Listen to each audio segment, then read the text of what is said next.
നമ്മൾ ബൈബിളിൽ കാണുന്ന പോലെ ഓരോരുത്തരും ദൈവത്തോടൊപ്പം നടന്നവരെല്ലാം അവരുടെ ആ ഒരു എന്താ എറ്റേണിറ്റിയിലോട്ട് അവരെത്തുന്നതായിട്ട് നമ്മൾ കാണുന്നത്. അപ്പം ആ ഒരു നടപ്പ് നമ്മളും നമ്മുടെ കുടുംബജീവിതം സ്റ്റാർട്ട് ചെയ്യുമ്പോൾ നടക്കുക.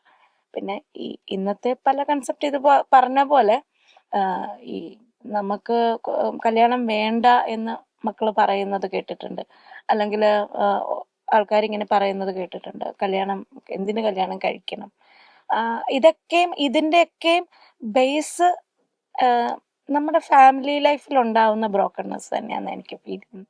അവർക്ക് അങ്ങനെ തോന്നുന്നുണ്ടെങ്കിൽ അവർ കടന്നു വന്ന ഒരു ജേർണിയിൽ അവർക്ക് എന്തൊക്കെയോ അസ്വസ്ഥതകൾ കണ്ടതുകൊണ്ടാണല്ലോ. നമ്മൾ എപ്പോഴും നല്ലത് കാണുന്നവരത്തിനെ വേണ്ടാന്ന് നമ്മൾ വെക്കില്ലല്ലോ.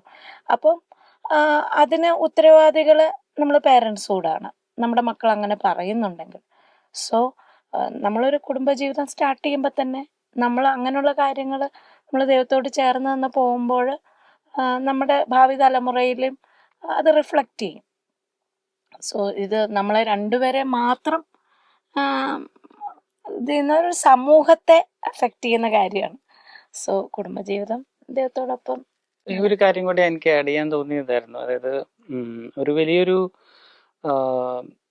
നമ്മളുടെ ഒരു ഫൊഗീവ്നെസ് ഒരു ഭയങ്കര ഒരു ഫാക്ടറാണ് നമ്മളുടെ ഈ കുടുംബജീവിതത്തിൽ. അത് നമ്മളെ ദൈവം നമ്മളെ പഠിപ്പിക്കും.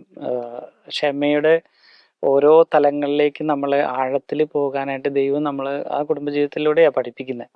അത് തിരിച്ചറിയാൻ പറ്റിയില്ലെങ്കിലും നമ്മൾ അവിടെ പെട്ടുപോകും.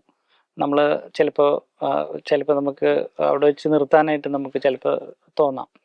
അപ്പോൾ ഈ ക്ഷമ എന്ന് പറയുമ്പോൾ ഒരു വ്യക്തി മറ്റൊരു വ്യക്തിയോട് ക്ഷമിക്കുമ്പോഴാണ് മറ്റേ വ്യക്തിക്ക് കുറേം കൂടി ആഴത്തിൽ ആ മറ്റേ ആളുടെ സ്നേഹത്തെക്കുറിച്ച് മനസ്സിലാക്കാൻ പറ്റുന്നത്. അല്ലെങ്കിൽ അപ്പോൾ കുറേയും കൂടി ആഴത്തിൽ നമുക്ക് സ്നേഹിക്കാനായിട്ടുള്ളൊരു ഓപ്പൺനെസ് നമുക്ക് നമ്മുടെ ജീവിതത്തിൽ കാണാൻ പറ്റും. ഞങ്ങളുടെ ലൈഫിൽ തന്നെ പലപ്പോഴും ഇത്തരത്തിലുള്ള പല അനുഭവങ്ങളും, പ്രത്യേകിച്ച് എൻ്റെ ജീവിതത്തിൽ എനിക്ക് വന്നു പോയിട്ടുള്ള പല കുറവുകൾ, വീഴ്ചകൾ നിരുപാധികം ക്ഷമിക്കുന്ന എനിക്ക് അനുഭവിക്കാൻ സാധിച്ചിട്ടുണ്ട്. അത് ആ ക്ഷമയിൽ എനിക്ക് ഒത്തിരി ഹീലിംഗ് കിട്ടിയിട്ടുണ്ട്.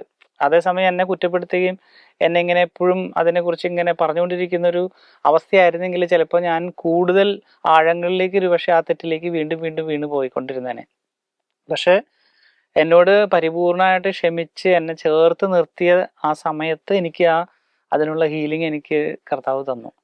അപ്പോൾ അത് ഒരു മാതൃകയാണ് ശരിക്കും പറഞ്ഞു കഴിഞ്ഞാൽ. അപ്പം ഈ ഞങ്ങൾ തമ്മിലുള്ള ആ ക്ഷമയുടെ അനുഭവത്തിൽ നിന്നായിരിക്കും മക്കൾക്കും ക്ഷമിക്കാനുള്ള ഒരു അവസരം കിട്ടുന്നത്.